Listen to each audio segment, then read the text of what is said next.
Good morning সবাইকে। কেমন আছো তোমরা? আশা করছি অনেক ভালো আছো, সুস্থ আছো। আর আমিও কিন্তু অনেক ভালো আছি। তোমাদের এসআই ফ্যামিলিতে অনেক স্বাগত জানিয়ে শুরু করছি নতুন একটি ভিডিও।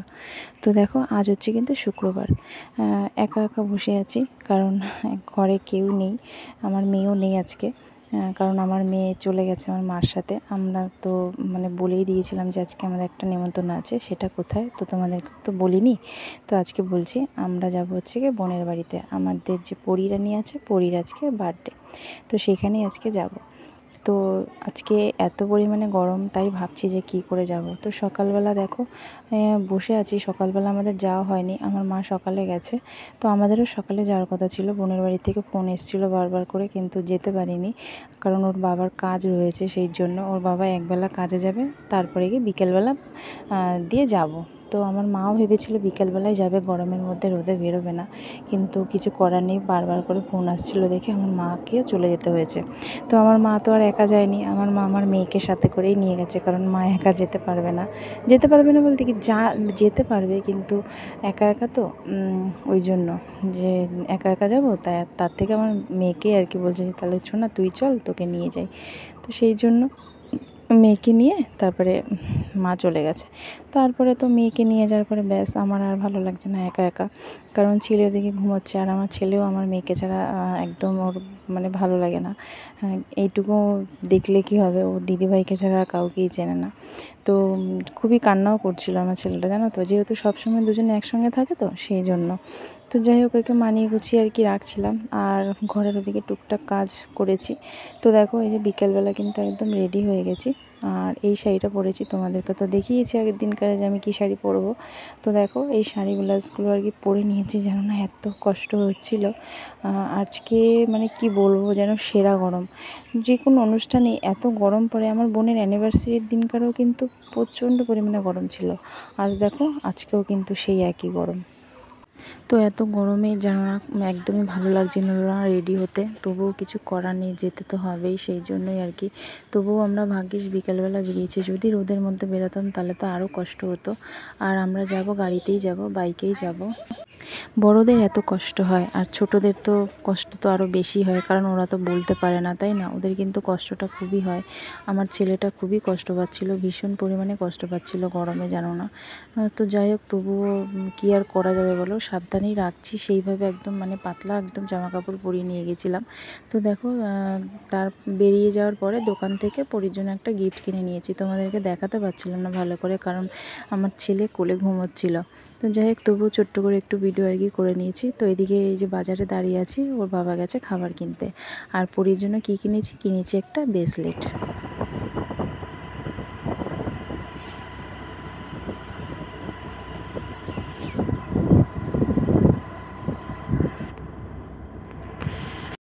তো বোনের বাড়িতে দেখো চলে এসেছি, এসে দেখছি যে এই যে এরা সব চলে এসছে। এরা হচ্ছে কি সব আমার মায়ের বান্ধবীরা আর কি হয়। তো আমরা কিছুক্ষণ ঢোকার আগেই ওরা ঢুকেছে। তো ওদিকে বোন কিন্তু সাজুগুজু করছে। তো মেয়ের মা বলে কথা, ওরা তো সাজুগুজু করবেই। তো বোন ওদিকে করছে চুল কার্লি করে দিচ্ছে। দেখো, আমাদের পরীর কাকি কাম্মা আর কি চুল কার্লি করে দিচ্ছে। তো আমার বোনের সাজটা দেখবে যে কত সুন্দর সেজেছে। তো তারপরে দেখো, এই যে পরী সাজুগুজু করছে। তো আমার বোনকেও একটু দেখে না, দেখো কেমন লাগছে আমার বোনকে। বেশ সুন্দর লাগছে, কিন্তু সুন্দর করে সেজেছে, বেশ আট পেরে করে শাড়ি পরেছে। আর আমাদের পরীও কিন্তু এবার সেজে নিচ্ছে। গরমের মধ্যে কি আর করবে, বাচ্চাদের একদমই ভালো লাগছে না। তো পরীও খুব ঘ্যান ঘ্যান করছিল, ওরও আর ভালো লাগছিল না। তো কিছু করার নেই। আর আমাদের পরী অনেকবার ড্রেস চেঞ্জ করেছে কিন্তু সেই সকাল থেকে। তো আমি তো অতটা দেখিনি, আমি তো সকালে ছিলাম না। তো এমনিতেই আমার বোন সকাল থেকে কী পরবে সবই ওর জন্য আর কি কেনাকাটি হয়েছিল। তো আমি এখান থেকে আর কি দেখছি ও কী পরছে। এই পিঙ্কটা পরেছে, তারপরে আবার কেকটা কাটা হয়ে গেলে পরে আবার আর একটা ড্রেস পরবে। তো যাই হোক, ঠিক আছে। তো চলো, এই যে আমাদের পরী এবার সাজুগুজু করে নিয়েছে। এবার আমরা যেখানে আর কি কেক কাটা হবে সেখানে যাব। আর আমার মুখ চোখের অবস্থা দেখো, এত কি বলবো, ঘামছি। আর আমার বোনের ঘরটা এত পরিমাণে গরম, তো কি বলবো, ধারণার বাইরে যে এত গরম। ওর ঘরে কিন্তু তিনটে পাখা চলছে। ওই যে টেবিল ফ্যানটা দেখছো, ওটা কিন্তু জন্মদিনে পাওয়া, আজকেই পেয়েছে। 3টে পাখা চলছে, তারপরেও এত মানে মনে হচ্ছে না দম বেরিয়ে যাচ্ছে, এত গরম।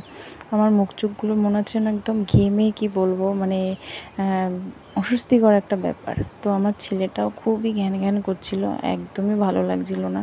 তো আমরা বাইরেটা এই জায়গাটায় এসে বসেছিলাম। তো এই জায়গাটা যে এসে যে একটা স্বস্তি পাবো তাও কিন্তু না। এই জায়গাটায় আমরা সবাই মিলে বসে গল্প করছিলাম, সব আমরা আত্মীয় স্বজন সবাই মিলে আর কি গল্প করছিলাম। তারপরে ফুচকা, কফি, পকোড়া এগুলো আমরা আর কি খাওয়া দাওয়া আর কি করছিলাম। এই যে এটা হচ্ছে গিয়ে আমার বোনের বান্ধবী, বান্ধবী কম বোনই সম্পর্ক হয় আর কি। তো দেখো এবার আমাদের পরি কিন্তু কেক কেটে নেবে। আর এই যে দুটো কেক দেখছো, এই কেক দুটো কিন্তু ঘরেতেই বানানো, ওর কাম্মা বানিয়েছে। কত সুন্দর হয়েছে না, দুটো কেক বানিয়েছে। বেশ সুন্দর হয়েছে কেকগুলো, আর খেতেও কিন্তু খুব ভালো টেস্টি, বেশ সুন্দর কেক বানায় ওর কাম্মা। তো যখনই যে কোনো অকেশনই হোক না কেন, যতবার মানে বার্থডে হোক না কেন, ওর কাম্মাই কিন্তু কেক বানায়। তো বেশ ভালো, তাই না? ঘরে বানানো কেক হয়ে আর কি হয়ে যায়। ঠিক আছে, এই দেখো এখন আমাদের পরি সবাই এখানে আর কি বসে দেখছে পরি কেক কাটবে। আর পরি কিন্তু খুবই অসুস্থ বোধ করছিল, মানে অস্বস্তি একটা, মানে ওর ভালো লাগছিল না। তো বলছে বারবার করে আর কত ফটো তুলবে, এবার আমি ঘরে যাব, জামা চেঞ্জ করবো, এরকম বারবার করে বলছিল। তো আমার বোন তো খালি বকা দিয়ে যাচ্ছে যে একটু ধৈর্য ধরতেই হবে। ঠিক আছে, তো চলো বন্ধুরা, তো তোমরা দেখতে থাকো।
তো কেক কাটা হয়ে যাওয়ার পরে আমরা কিন্তু আর বেশি লেট করিনি, প্রায় 9:30 মতো বাজে। তো আমরা বসে পড়েছি খেতে, কারণ আমাদেরকে তো আবার বাড়ি ফিরতে হবে। বোন বারবার করে বলছিল থেকে যাওয়ার জন্য, কিন্তু আমার পক্ষে একদমই সম্ভব না ছেলেকে নিয়ে থাকা, কারণ থাকা যেত, কিন্তু এত গরম ওদের ঘরটায়, আমার ছেলে এত অস্বস্তি বোধ করছিল। তারপরে আমারও শুধু মানে বড়দের যে কষ্ট হয় তা না, বাচ্চাদেরও কষ্ট হচ্ছে, তারপরে বড়দেরও কষ্ট হচ্ছে, সবারই কষ্ট হচ্ছে। হচ্ছে।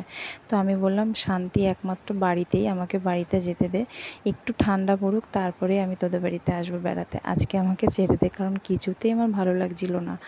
তো রাত্রে এসেছি তখন 11টার মতো বাজে, তখন বাড়িতে এসেছি। তো এসে এত শরীর ক্লান্ত লাগছিল যে তোমাদের সঙ্গে আর কোনো ভিডিও আমি করতে পারিনি, ঠিক আছে। তো এটা হচ্ছে গিয়ে পরের দিন সকালবেলা, এখনও দেখো আমার ঠোঁটে লিপস্টিক রয়ে গেছে, ঠিক আছে। তো এই আর কি। তো বাড়িতে এসে ফ্রেশ ট্রেশ হয়ে তারপরে খুব ক্লান্তি লাগছিল, তো ঘুমিয়ে পড়েছিলাম। হ্যাঁ, তো এত গরম পড়েছে, মানে আজকেও কিন্তু বেশ গরম, ভালোই গরম। তো এই দেখো মেয়েও কিন্তু এসছে, আমাদের সাথেই চলে এসছে মেয়ে, মাও চলে এসছে, মাও আর থাকেনি, মারা একটু পরে এসছে, মানে আমরা একটু আগে বেরিয়েছি যেহেতু ছোটো বাচ্চা নিয়ে বেরোবো, তো সেই জন্য। তো দেখো এদিকে শাড়ি কাপড় ভাঁজ করে রেখেছি, একটু রোদে দিতে হবে। তো চলো বন্ধুরা, আজকের মতো ভিডিও এই পর্যন্ত, দেখা হচ্ছে নতুন একটা নেক্সট ভিডিওতে। ততক্ষণ তোমরা অনেক ভালো থেকো, সুস্থ থেকো। আজকের মতো টাটা।